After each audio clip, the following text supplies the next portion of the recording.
जयाली सदा वासनामातखेला जया जानकी सर्वदा नाम कीर्ती नमस्कार त्या ब्रह्म चैतन्यमूर्ती कृष्णाय वासुदेवाय हरये परमात्मने प्रणतक्लेशनाशाय गोविन्दाय नमो नमः पुण्डलीकवरदा हरिविठ्ठल श्री ज्ञानदेव तुकाराम पंढरीनाथ महाराज की जय माऊली ज्ञानेश्वर महाराज की जय जगद्गुरु तुकाराम महाराज की जय देवर्षि नारद स्वामी महाराज की जय ब्रह्म चैतन्य गोंदावलीकर महाराज की जय मुरलीधर भगवान की जय सद्गुरु नारायण महाराज की जय मंगल मूर्ति मोरया जय जय रघुवीर समर्थ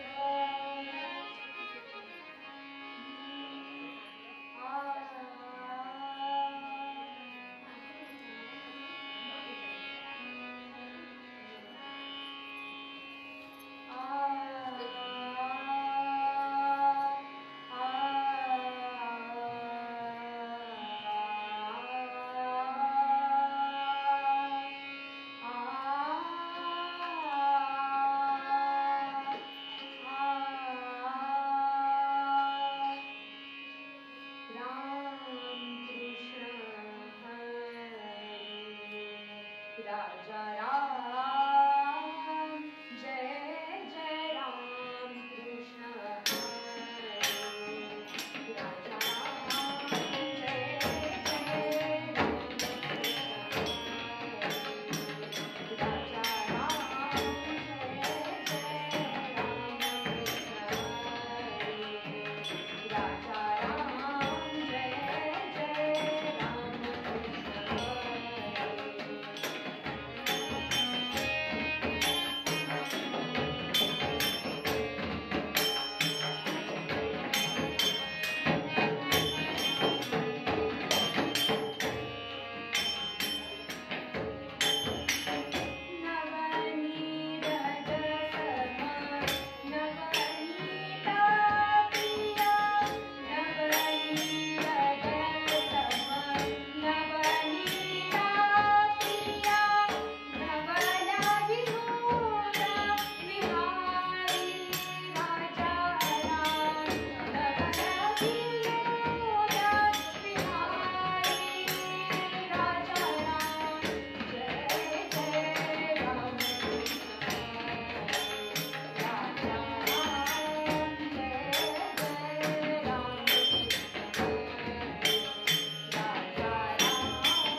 समोर उपस्थित असलेले सर्व श्रोते आणि आज ब्रह्मचैतन्य महाराज केंद्र डोंबिवली यांनी कीर्तन सेवेची संधी दिली. लाईव्ह कीर्तन बरेच जण फेसबुकच्या माध्यमातून आज पूर्ण आपल्या महाराष्ट्रामध्ये सगळेजण हे कीर्तन बघतायत.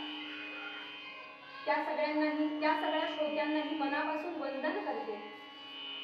ही जी काही कोरोना रूपी महामारी आली त्यामुळे प्रत्येक मंडळांनी असा लाईव्ह कीर्तनाचा उपक्रम सुरू केला. खरोखर माऊली ज्याप्रमाणे म्हणतात की श्रोत्यांचं महत्व किती आहे. कुठलीही गोष्ट आपण ऐकली पाहिजे, आपल्या कानावर गेली पाहिजे.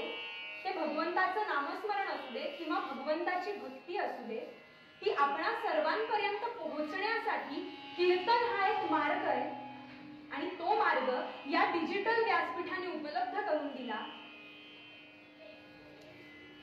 श्रोतेहो, आज नामदेव महाराजांचा एक अभंग निरूपणासाठी घेऊया. काही काळ त्यावर चिंतन करूया आणि त्यानंतर कथाभागाकडे. महाराज आपल्याला या अभंगामध्ये काय सांगताय ते?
माझिया सकळा हरीचिया दासा, माझिया सकळा हरीच्या दासा.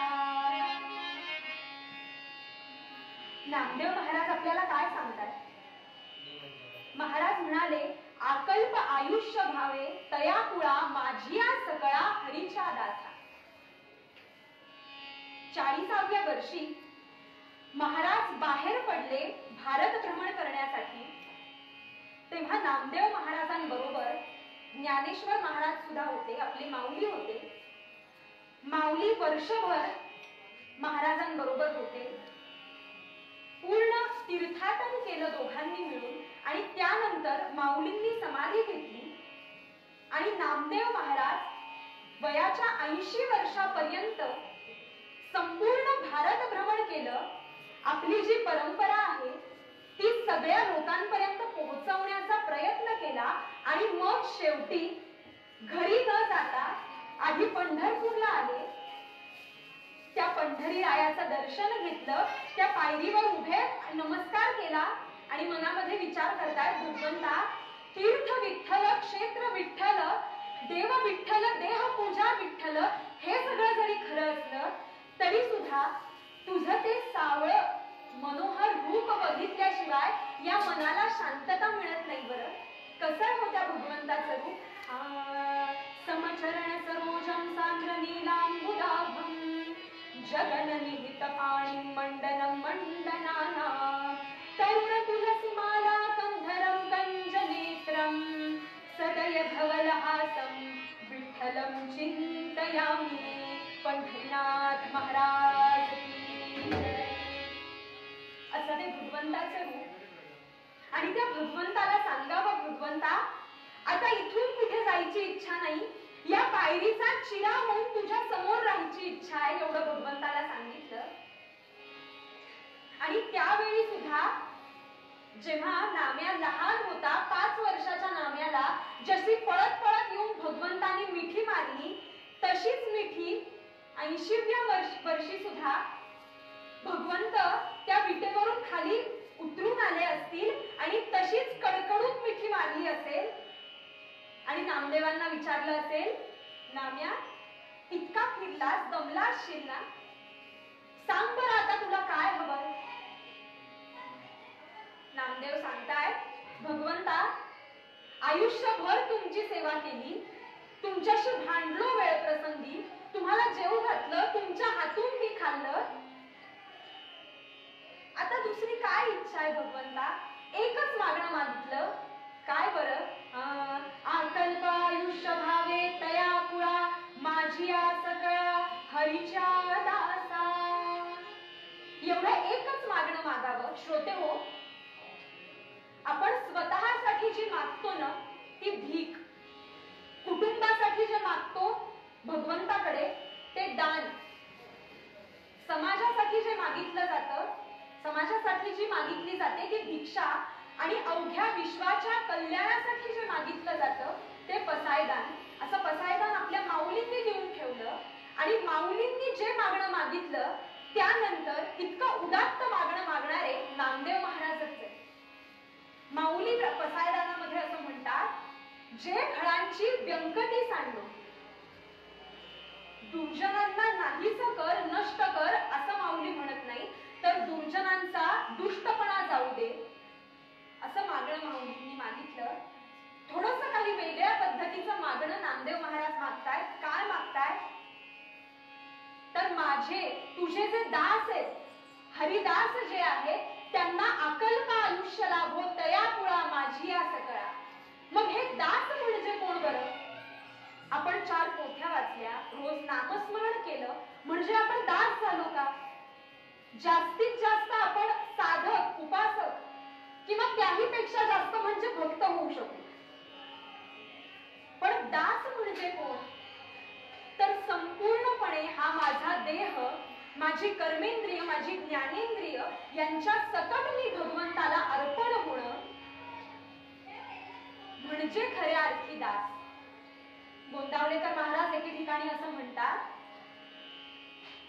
की सर्वस्व आपण त्या भगवंताला दिलं पाहिजे आपलं सर्वस्व त्या भगवंतापाशी अर्पण केलं पाहिजे.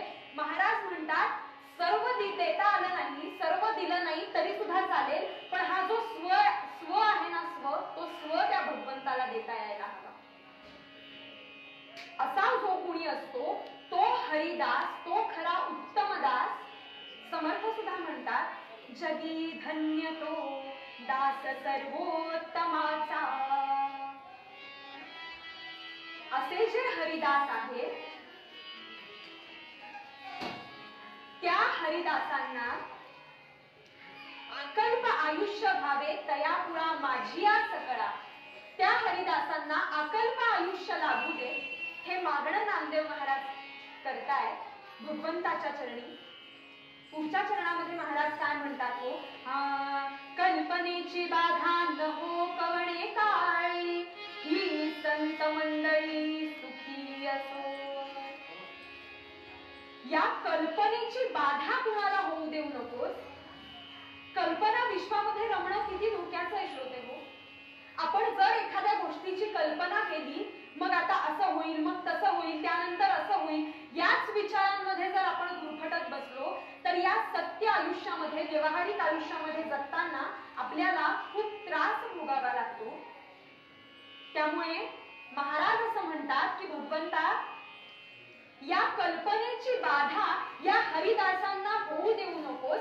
कल्पनेची बाधा न हो कवळे काळी, ही संत मंडळी सुखी असो. मग सुखी असण्याची खऱ्या अर्थी व्याख्या काय आहे? आम्ही जर सामान्य माणसांनी विचार केला तर आमच्यासाठी सुख म्हणजे काय असतं?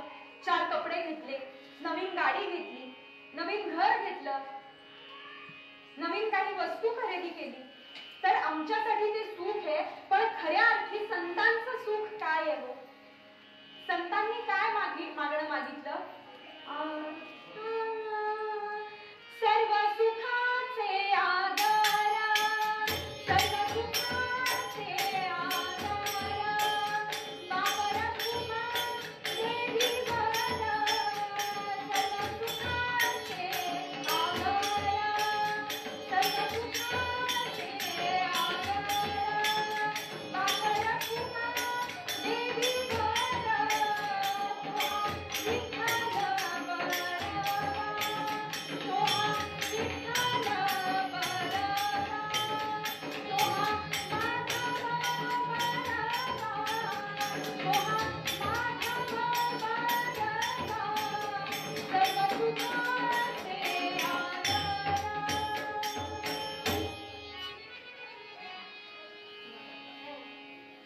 या संत मंडळींसाठी खऱ्या अर्थाने सुख ते काय हो? सर्व सुखाचे आदर बाप रखुमा देवी बर. तो हा विठ्ठल बरवा, तो हा माधव बरवा, असं सुख त्या संतांना मिळू दे. कारण श्रोते हो, जर या संतांनी आपल्याला हे भक्ती ज्ञान दिलं असेल, इतकी मोठी संत परंपरा आपल्याला लाभलेली आहे, तर महाराज म्हणताय की असे जे हरिदास आहेत त्यांना कायम सुखात ठेव, आनंदात ठेव. श्रोते हो, आपण जेव्हा प्रपंचामध्ये राहतो, महाराजांनी आम्हाला फार सुंदर सांगितलं. गोंदावलेकर महाराज एके ठिकाणी म्हणतात की जेव्हा आपण फणस कापतो तेव्हा फणस कापताना हाताला तेल लावून मगच तो फणस कापावा लागतो. का? तर त्यातून बाहेर पडणाऱ्या चिकाचा आपल्या हातांना काही त्रास होऊ नये, त्याची इजा होऊ नये, आणि मगच आपल्याला ते छान असे गरे खायला मिळतात. त्याप्रमाणे प्रपंचात राहिलं पाहिजे. प्रपंचात राहताना हा जो अहंकार आहे, अभिमान आहे, तो बाजूला ठेवला पाहिजे. तो जर बाजूला ठेवला तरच आपल्याला भगवंताचं दर्शन मिळणार आहे. ते भगवत परमेश्वर प्राप्ती रूपी गरे आपल्याला खायला मिळतील, असं महाराज आपल्याला सांगतात. पुढे महाराज असं म्हणतात, अहंकाराचा वारा न लागो राजसा, माझिया विष्णुदासा भाविकासी. हा अहंकाराचा वारा किती अवघड आहे. जर आम्हाला अहंकार झाला, मी माझं मी मगाशीच आपल्याला सांगितलं की सर्वस्व जरी देता आलं नाही तरी तो भगवंताचरणी अर्पण करता यायला हवा. आम्ही पूर्णपणे भगवंताशी तल्लीन होऊन जायला हवं.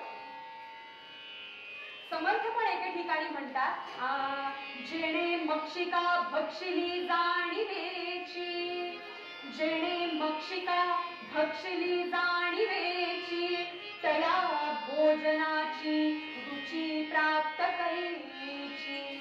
अहम भावजा मानसीचा विरेना, अहम भावजा मानसीचा विरेना, तया ज्ञान हे अन्न पोटी जिरेना.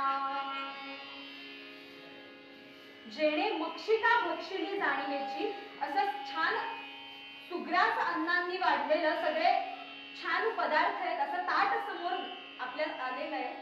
सगळं जेवण झालं, छान पोटभर जेवण झालं आणि नंतर लक्षात आलं की चुकून त्या जेवणामध्ये एक माशी पडली होती आणि ती आपल्याकडून खाल्ली गेली, तर त्या ज्याप्रमाणे सगळं जेवण उलटून पडेल त्याचप्रमाणे हा अहंकार आहे, जेणे मक्षिका भक्षिली जाणीवेची. म्हणून महाराज म्हणतात, अहंकाराचा वारा न लागो राजसा, माझिया विष्णुदासा भाविकासा. मनामध्ये कुठल्याही गोष्टीचा संशय ठेवून आपण जर भगवंतापर्यंत गेलो तर आपल्या श्रद्धेचा अजिबात उपयोग होत नाही. बरं श्रोते हो, एक उदाहरण सांगते. विश्वास आणि श्रद्धा यामध्ये किती फरक आहे.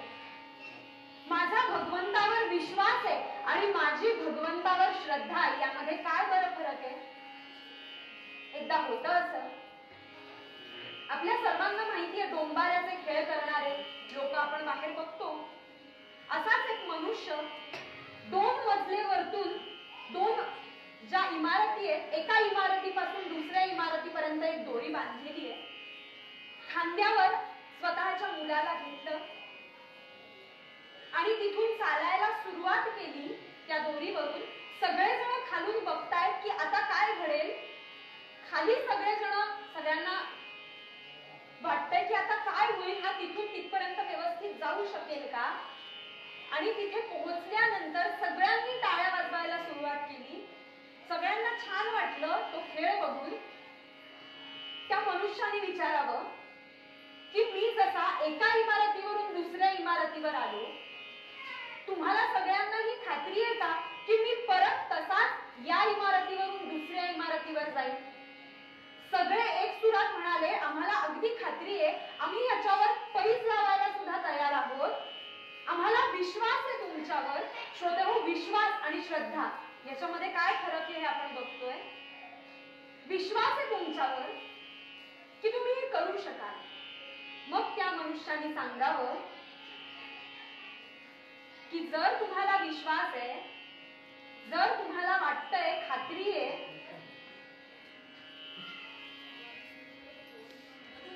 जर तुम्हाला खात्री आहे की मी एका इमारतीवरून दुसऱ्या इमारतीवर जाऊ शकतो, तर मग तुमच्यापैकी कुणी माझ्या खांद्यावर बसेल का, मी त्याला घेऊन जातो. हे ऐकलं मात्र सगळे चिडीचूप शांत बसले. का बरं, तर विश्वास आहे. आज आपलंही तसंच झालंय. भगवंतावर विश्वास आहे, भगवंता तू हे करशील, मला विश्वास आहे. पण मग परत थोड्या वेळाने भगवंता नक्की होईल ना रे, म्हणजे आपली श्रद्धा कुठेतरी कमी पडतीये. आपलं संपूर्ण देहभान हरवून त्या परमेश्वरापर्यंत आपल्याला पोहोचायचं असेल तर आपलं सर्वस्व, आपलं स्वत्व त्या भगवंताला देण्याची गरज आहे. अहंकाराचा वारा न लागो राजसा, माझिया विष्णुदासा भाविकासी. हा अहंकार किती भयानक असतो. एकदा होतं असं, महालक्ष्मीच्या मंदिरामध्ये कोल्हापूरला एक मनुष्य समोर उभा आहे. काय स्वरूप आहे हो त्या महालक्ष्मीचं, त्या देवीचं काय स्वरूप आहे. भाग्यदा लक्ष्मी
देवीचं रूप समोर बघितलं, मनामध्ये विचार आला, इतके छान छान दागिने आहेत या देवीच्या अंगावर. एखादा दागिना जर मला मिळाला असता तर, एखादाच दागिना, इतके हिऱ्याचे, मोत्यांचे, छान सोन्याचे दागिने, माझी इतकी गरीब परिस्थिती, एक जरी दागिना मिळाला तरी सुद्धा सगळं माझं आयुष्य उजळून निघेल.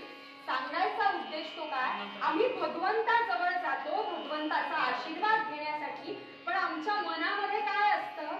महाराज आम्हाला तेच सांगताय, अहंकाराचा वारा न लागो राजसा, माझिया विष्णुदासा भावी तासी.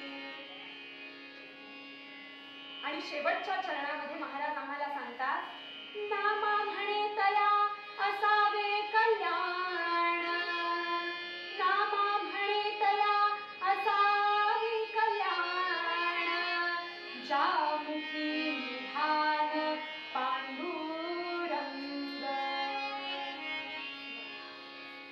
महाराज आपल्याला काय सांगताय?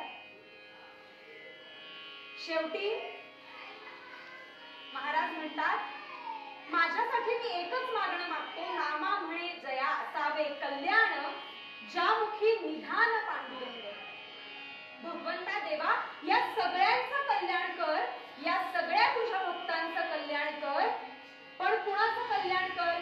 ज्यामुखी निधान पांडुरंग, ज्याच्या मुखामध्ये सतत तुझं नामस्मरण असेल त्याचं कल्याण कर.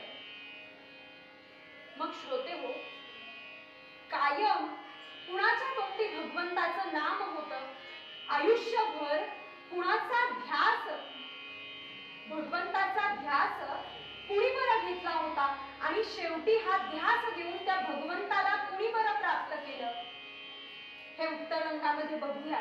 तत्पूर्वी पूर्व रंगामध्ये ज्याप्रमाणे नामदेव महाराजांनी आपल्याला सांगितलं, तेवढा एकच मूळ लक्षात ठेव, कल्प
कीर्तन परंपरेप्रमाणे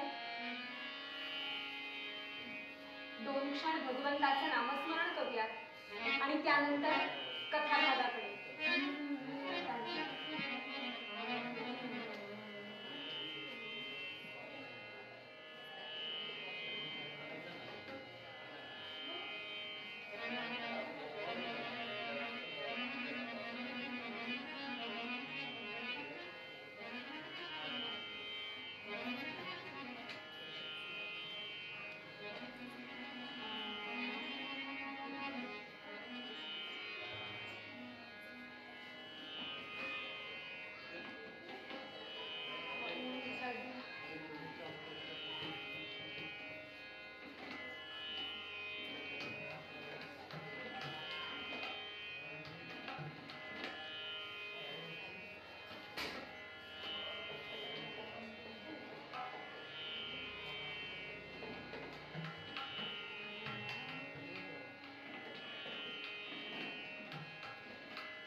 कीर्तन परंपरेप्रमाणे 2 क्षण भगवंताचं नामस्मरण करूया.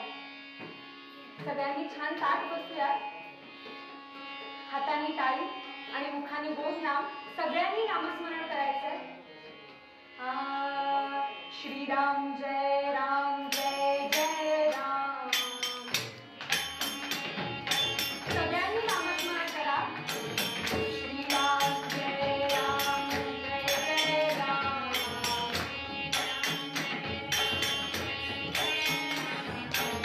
श्रीराम जय राम जय जय राम. सगळ्यांनी नामस्मरण करा. श्रीराम जय राम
प्रदेशात, आता जिथे अमरावती गाव आहे, पूर्वीचं कुंडिनपूर अशा क्षेत्री भीष्मक राजा आणि त्याची राणी शुद्धमती. भीष्मक राजा राज्य करतोय. प्रजाहित दक्ष असलेला हा राजा, सगळी प्रजा आनंदामध्ये, प्रजेवर पुत्रवत प्रेम करणारा असा हा राजा. सगळेजण आनंदात आहे, पण हा राजा स्वतः फार दुःखी आहे, चिंतेमध्ये. राजा आणि राणी दोघंही चिंतेमध्ये. कसली चिंता होती हो, कसली चिंता होती? श्रोते हो, छान सुंदर सगुणी रूपवती अशी मुलगी वयात आलेली आणि राजा राणी आता चिंतेत आहेत की हिचा विवाह कुणाशी बरं करून द्यायचा. प्रत्येक पित्याला, मग तो पिता श्रीमंत असू देत नाही तर सामान्य घरातला असू दे, आपल्या मुलीच्या विवाहाची चिंता प्रत्येकाला असते. हा भीष्मक राजा सुद्धा उपवर कन्या होता, उपवर कन्या होता, पितयाच्या काळजास कातरते.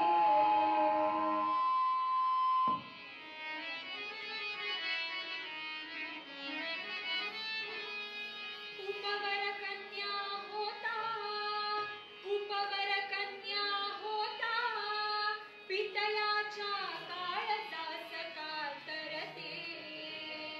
कातर सासर सागर, कातर सासर सागर, जाय कशी पार हेची कातरते.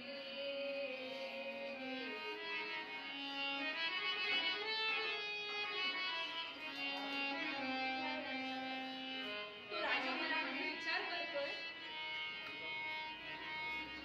की असं काय बरं झालं.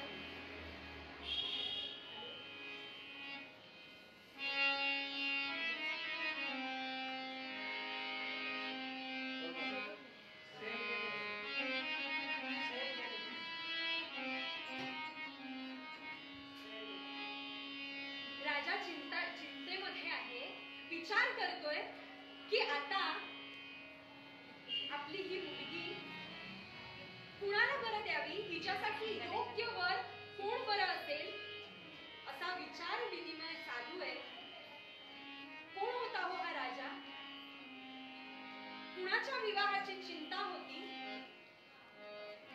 या राजाला आधीची 5 मुलं आणि ही 6वी मुलगी. वर्णन केलंय रुक्म्यग्रजो रुक्मरथो रुक्मबाहुरनन्तरः, रुक्मग्रजो रुक्मरथो रुक्मबाहुरनन्तरः, रुक्मकेशी रुक्ममाली रुक्मिण्येषा स्वसा सती. अशी ही रुक्मिणी 5 भावांच्या नंतर झालेली सगळ्यांची लाडकी होती. बरं, यातले जे कनिष्ठ भाऊ होते ते अतिशय गुणी सदाचारी असे, पण हा जो मोठा भाऊ रुक्मी, त्याचं नाव अतिशय गर्विष्ठ. असं म्हणतात ना की आपल्याकडे खुर्ची आली की लगेचच राग येतो.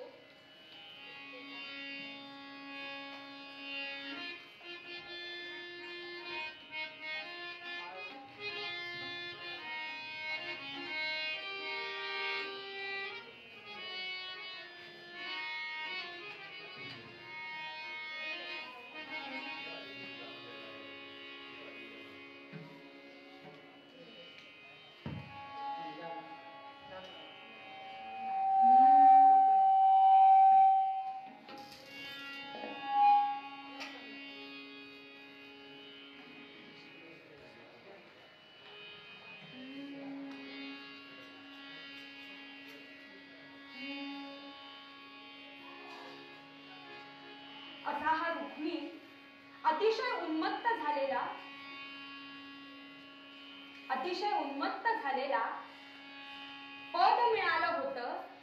राजा होणार होता, त्याच्यामुळे इतका अहंकारी.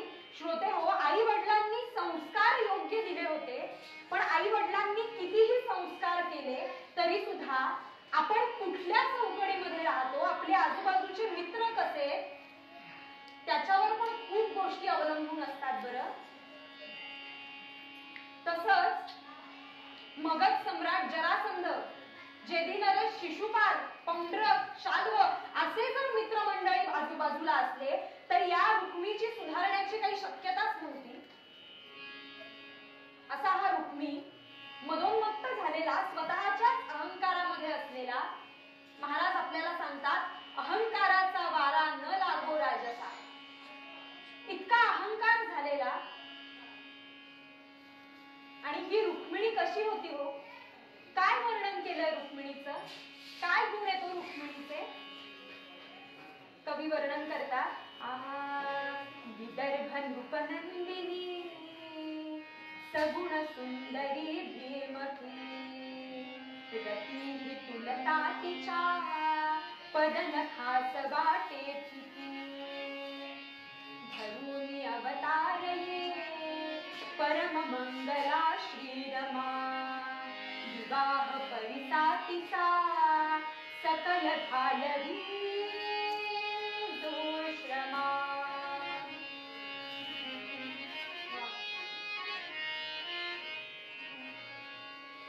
आज हे मागणीपर कीर्तन आणि रुक्मिणी स्वयंवर हे आख्यान महाराजांनी सांगितलं. विवाह परिसातीचा सकल घालवी दोश्रमा. रुक्मिणी स्वयंवर हे आख्यान आपण ऐकलं जरी तरी आपले सगळे श्रम नाहीसे होतात असं वर्णन आहे. आणि म्हणूनच नाथांनी सुद्धा रुक्मिणी स्वयंवर आख्यान लिहिलं, रचलं. अशी ही रुक्मिणी. दरबार भरलेला आहे, दिवसामागून दिवस गेले. दरबार छान भरलेला आहे. राजा सिंहासनावर बसलाय, भीष्मक राजा. त्याच्या डाव्या बाजूला त्याची पत्नी शुद्धमती बसलीये. मुलगी रुक्मिणी शेजारीच बसलीये. संपूर्ण दरबार भरलाय. अष्टप्रधान मंडळ त्यांच्या त्यांच्या पदाप्रमाणे बसलेले. आणि आता सगळेजण, सगळी प्रजा आनंदात आहे, पण राजा आणि राणी चिंतेमध्ये. आणि इतक्यात दरबारामध्ये एक विद्वान ब्राह्मण आला. पाहिलं त्याच्या चेहऱ्यावरचं तेज. कोण होते? कीर्ती नामा द्विज राजसभेला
राजाला म्हणतायत, राजा सगळी प्रजा इतकी आनंदात आहे, तुझ्यावर सगळी प्रजा इतकी खुश आहे, काय बरं झालं, तूच का इतका दुःखात आहेस?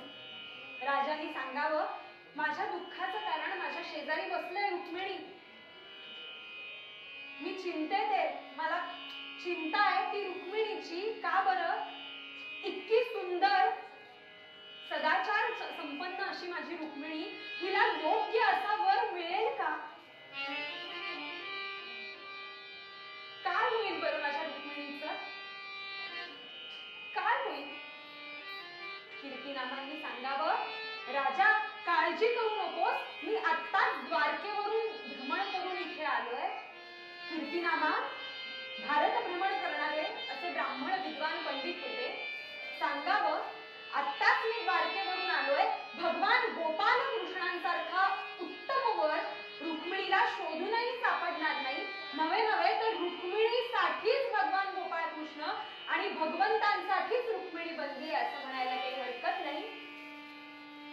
आणि त्यांनी भगवंताचं वर्णन करायला सुरुवात केली.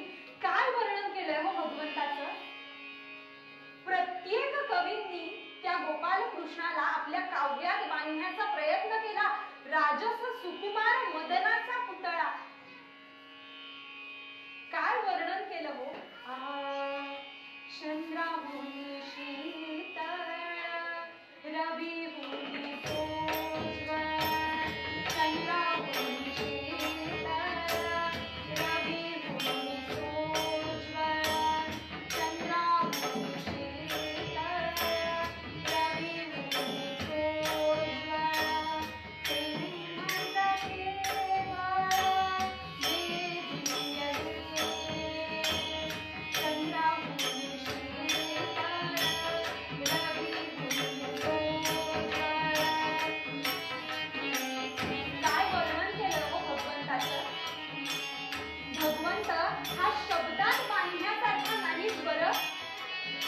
आमच्या कराडचे विठोबा अण्णा दप्तरदार एका कटावामध्ये भगवंतांचं काय वर्णन करतात?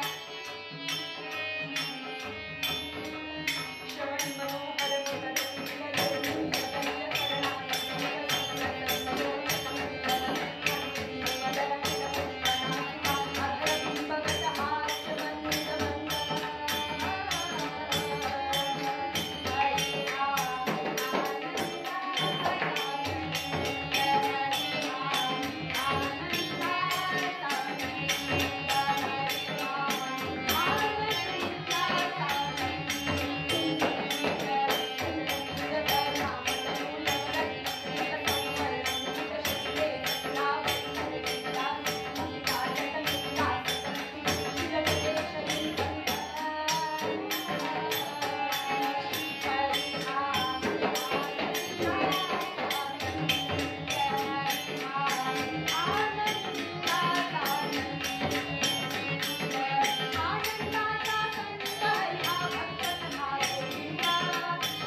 भगवंताचं रूप ऐकलं मात्र सगळ्यांच्या डोळ्यातून घळघळ अश्रुधारा वाहताय.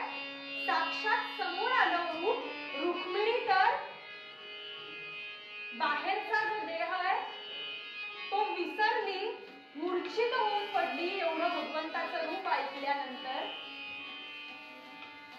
आणि मग मात्र भीष्मक राजा आणि राणी या दोघांनी ठरवलं आता भगवान गोपाल कृष्णाशिवाय उत्तम जावई दुसरा कोणी आपल्याला मिळूच शकत नाही. हे सगळं इकडे चाललेलं असताना सगळ्या नगरामध्ये बातमी पसरायला सुरुवात झाली की आता गोपाल कृष्ण आणि रुक्मिणीचं लग्न ठरणार. इतक्यात रुक्मिणी तिथे आला आणि रुक्मिणी सांगावं, हे काय ऐकतोय मी? अहो तुम्ही छत्रचामर मंडित राजे, इतके मोठे राजे आहात आणि कोणाला देताय माझी बहीण? त्या गोपाल कृष्णाला? अहो त्याचं कुळ माहित नाही, गोत्र माहित नाही, तो कुठल्या कुळातला आहे, काय करतो काही माहित नाही, त्याची जन्मपत्रिका नाही आणि त्याला तुम्ही माझी बहीण द्यायला सांगा? तुम्हाला माहितीये का तो कृष्ण कसा आहे? आणि वर्णन करावं, कृष्ण कुलहीन तो कृष्ण कुलहीन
स्त्रीचा वध करून आलेला हा कसला पराक्रमी म्हणे, ह्याच्यापेक्षा चांगला वर शोधलाय मी. जेठी नरेश शिशुपाल माझा मित्र आहे, त्याचा आणि मी रुक्मिणीचं लग्न लावून देणार. भीष्मक राजा म्हणतोय, शोधून शोधून तरी काय दिवटा शोधलास म्हणे तू, शिशुपालाला रुक्मिणीला द्यावं. अरे भगवान गोपाल कृष्णांसारखा वर पुरुषोत्तम असलेले भगवान गोपाल कृष्ण अवघ्या त्रैलोक्यामध्ये सुद्धा शोधून सापडणार नाही, पण रुक्मिणी कुणाचं ऐकायलाच तयार नाही. शेवटी राजा राणी रुक्मिणीच्या महालामध्ये आले. रुक्मिणीला सांगावं, रुक्मिणी आम्हाला माहितीये तुझं मन श्रीकृष्णावर घाललंय, आम्ही पूर्णपणे तुझ्या बाजूने आहोत, पण रुक्मिणी काही ऐकायला तयार नाही. आता तुला तुझा मार्ग निवडायचा आहे, आमचे आशीर्वाद कायम तुझ्या सोबत आहे. इतकं ऐकलं मात्र आपल्या सोबतच्या सखींना विचारते, दासींना विचारते की आता ज्यांचं वर्णन मी ऐकलं त्या गोपाल कृष्णाचीच माझा विवाह होणार आहे ना. दासी म्हणतात, तुझा विवाह गोपाळ कृष्णाशी होणार होता, पण आता तुझा विवाह जेधी नरेश शिशुपालाशी ठरलाय. हे ऐकलं मात्र आणि इतका त्रास झाला मनाला, विचार करतीये की ज्यासाठी हे अवतार कार्य धारण केलं, ज्यासाठी हा अवतार घेतला, ते अवतार कार्यच जर पूर्ण होणार नसेल तर काय उपयोग आहे बरं. काहीतरी करायला हवं. मनामध्ये फक्त एकच ध्यान आहे, कृष्ण सखा रमला मम मनी, कृष्ण सखा रमला मम मनी, कृष्ण सखा रमला. मनामध्ये फक्त एकच ध्यान आहे, फक्त भगवान गोपाल कृष्णाचं चिंतन करतीये, मनापासून त्यांचा धावा करतीये. भगवंता आता तुम्हीच काय तो मार्ग सुचवा. इतके वर्ष ज्यासाठी तपश्चर्या केली, ज्यासाठी नामस्मरण केलं, तुम्हीच जर मला मिळणार नसाल तर काय बरं या जगण्याचा उद्देश. मम मनी कृष्ण सखा रमला मम मनी, कृष्ण सखा रमला. अशी हिच्या मनाची अवस्था झालेली. आणि आता राज्याचे जे कुलपती होते त्यांना बोलवून घेतलं, सुदैवांना बोलवून घेतलं आणि सांगितलं, तुम्ही विद्वत्ता प्रचूर आहात, तुम्हीच आता मला काय तो मार्ग द्या, मार्ग दाखवा. भगवंताकडे जा आणि भगवंतांना सांगा मी त्यांची वाट बघतीये, त्यांना घेऊन या. सुदैवांना इतका आनंद झाला, मनामध्ये विचार करतायत की माते तुझ्यामुळे मला भगवंताचं साक्षात सगुण रूप बघण्याचं भाग्य मिळणार आहे. मी त्यांच्याकडे निश्चित जाईल, पण तिथे गेल्यावर त्यांना सांगू काय, त्यांच्याशी काय बोलायचं. रुक्मिणींनी सांगावं, अहो सुदैवा तुम्ही इतके विद्वान आहात, विद्वत्ता प्रचूर आहात, तुम्हाला काय तिथे जाऊन बोलायचं हे मी कसं काय सांगणार बरं. सुदैव म्हणताय, अगं रुक्मिणी तुझं म्हणणं बरोबर आहे, पण आमची विद्वत्ता ही एका वटवृक्षासारखी असते. वटवृक्ष कसा सगळीकडे विस्तीर्ण असतो, तितकी मोठी आमची विद्वत्ता असते. पण आता ज्या कामासाठी जायचंय तिथे वटवृक्षाचा उपयोग नाही.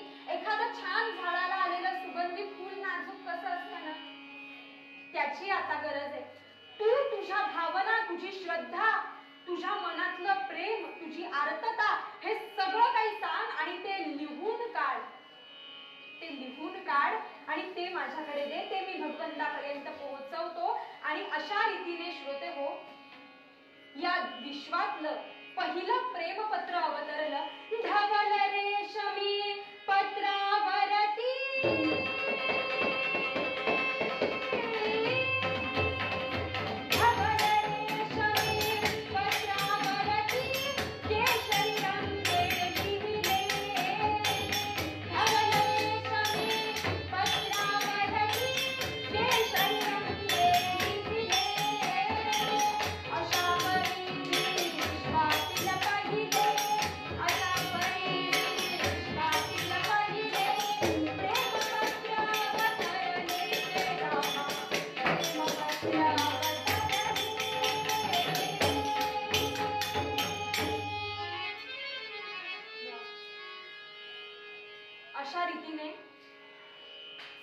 श्लोकांचं 7 श्लोकांमध्ये भागवतात सुद्धा या श्लोकांचा उल्लेख आहे असं ते प्रेमपत्र तयार झालं.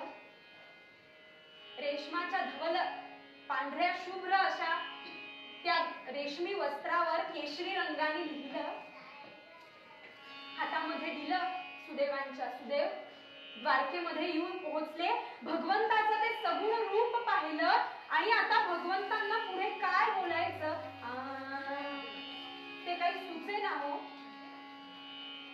आणि इकडे रुक्मिणीची परिस्थिती काही फार वेगळी नव्हती. आता भगवंत कधी येतील हीच मनामध्ये खळबळ माजली होती. तव रूप कीर्ती ऐकोन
भगवंतांना पाहिलं आणि कशासाठी आलो आपण, आपलं काय कार्य आहे सगळं काही विसरून गेले.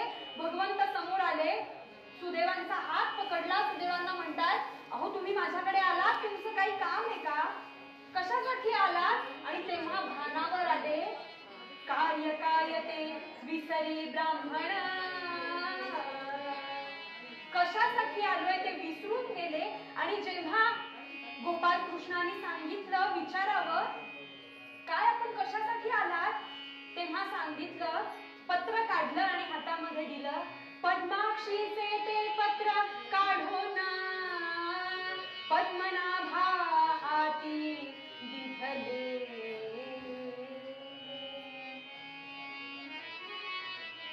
भगवंतांनी ते पत्र वाचलं आणि नकळत पत्र वाचता वाचता वाचता कधी डोळ्यातनं पाणी यायला सुरुवात झाली भगवंतांच्याही लक्षात नाही आलं.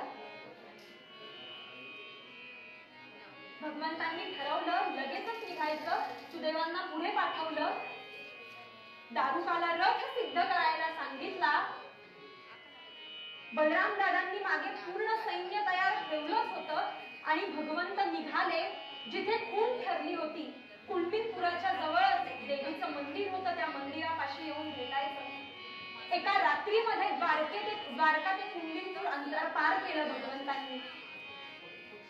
दिवस उजाडला, लग्नाची तयारी सुरू झाली आहे. इकडे शिशुपाल त्याच्या मदामस्तीमध्ये आता आपल्या रुक्मिणीशी लग्न होणार एवढाच मनामध्ये विचार. विधींना सुरुवात झाली आणि रुक्मिणी आपल्या मैत्रिणींबरोबर आपल्या सखींबरोबर देवीच्या दर्शनाला आली. नमस्कार केला देवीला आणि मनापासून विनंती करतेय, देवी माते इच्छा एकच, गोपाल कृष्णाची विवाह व्हावा. सर्व मंगल मांगल्ये शिवे सर्वार्थ साधिके शरण्ये त्र्यंबके गौरी नारायणी नमोस्तुते. देवीचा धावा केला. देवीला नमस्कार करायला म्हणून मस्तक खाली टेकवलं, मात्र देवीच्या गळ्यातली नीलकमळांची माळ रुक्मिणीच्या गळ्यामध्ये येऊन पडली. शुभ संकेत मिळाला. इतका आनंद झाला. देवीला नमस्कार केला. मागे वळून पाहिलं तर गोपालकृष्ण रथ घेऊन सज्ज होते. रथाजवळ आली. साक्षात भगवंत गोपालकृष्णांनी हात दिला वर येण्यासाठी आणि आता निश्चित केलं की ही जी गळ्यातली माळ आहे तीच माळ भगवंतांच्या गळ्यामध्ये घालायची. तीच माळ भगवंतांच्या गळ्यामध्ये घातली. मात्र ज्यासाठी एवढा अट्टहास केला, श्रोते हो, ज्याप्रमाणे महाराजांनी सांगितलं, अकल्प आयुष्य भावे तयापुळा माझिया सकळा हरिचिया दासा. भगवंतापर्यंत पोहोचायचं असेल, कायम रुक्मिणीने त्या भगवंताचं ध्यान केलं, चिंतन केलं.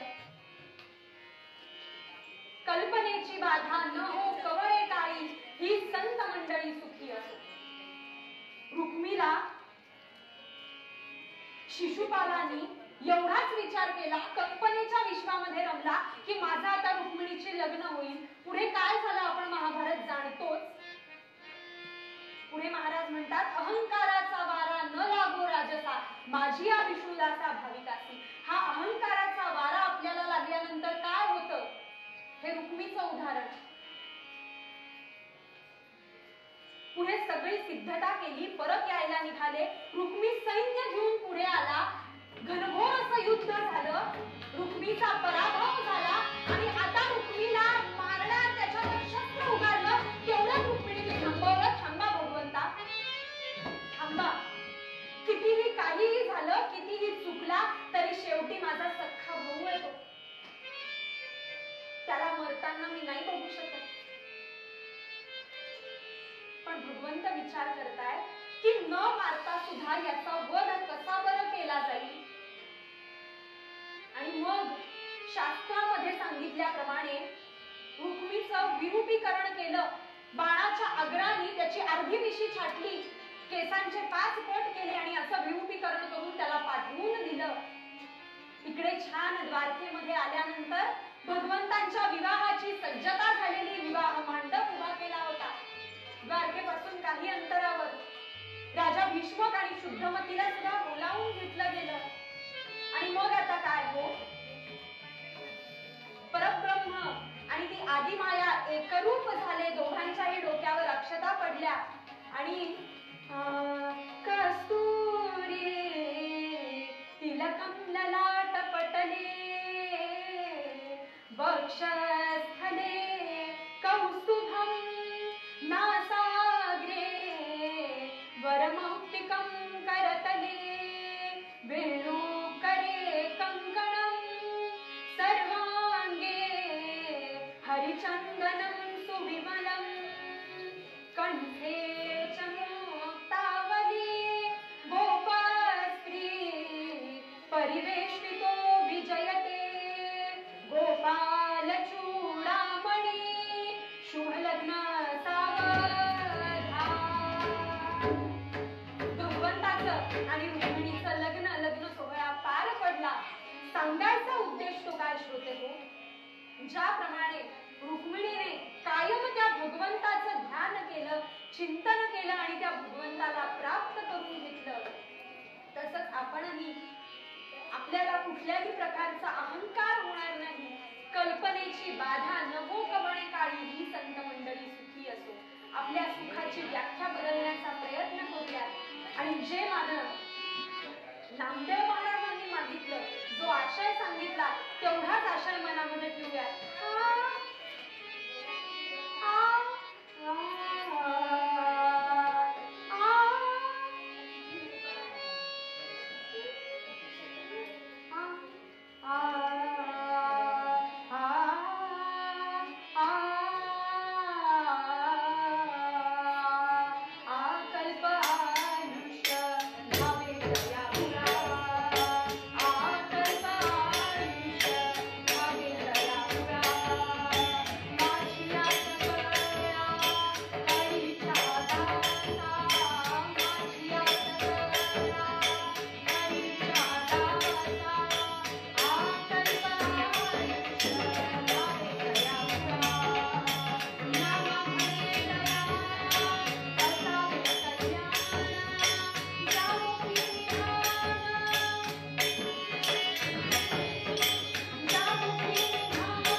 सादर झाली ती भगवंताच्या चरणी अर्पण करूयात. उत्तम अशी साथ लाभली त्याबद्दल साथीदारांच्या ऋणात राहणं पसंत करीन. आणि ही कीर्तन ऑनलाईन कीर्तन करण्याची संधी दिली त्याबद्दल ब्रह्मचैतन्य महाराज मंडळ डोंबिवली यांचे मनापासून आभार मानते. आणि शेवटी जे मागणं तुकाराम महाराजांनी मागितलं ते मागणं मागूयात. जे काही चुकलं ते सगळं काही माझं, जे काही बरोबर आहे ते माझ्या गुरूंचं आणि सद्गुरूंचं. ज्याप्रमाणे तुकाराम महाराज म्हणतात, साळून की मंजुळ बोलत असे वाणी बोलविता धनी मात्र वेगळाची. त्या न्यायानी वेडे वाकुडे गाईन परी तुझाच म्हणवीन. कायम या पामरे बोलावी उत्तरे परी त्या विश्वंभरे बोलविले हा न्याय. या न्यायाने जी कीर्तन सेवा झाली ती भगवंताच्या चरणी अर्पण करू. आणि शेवटी एकच मागणं मागूया, हे चिदानंद देवा तुझा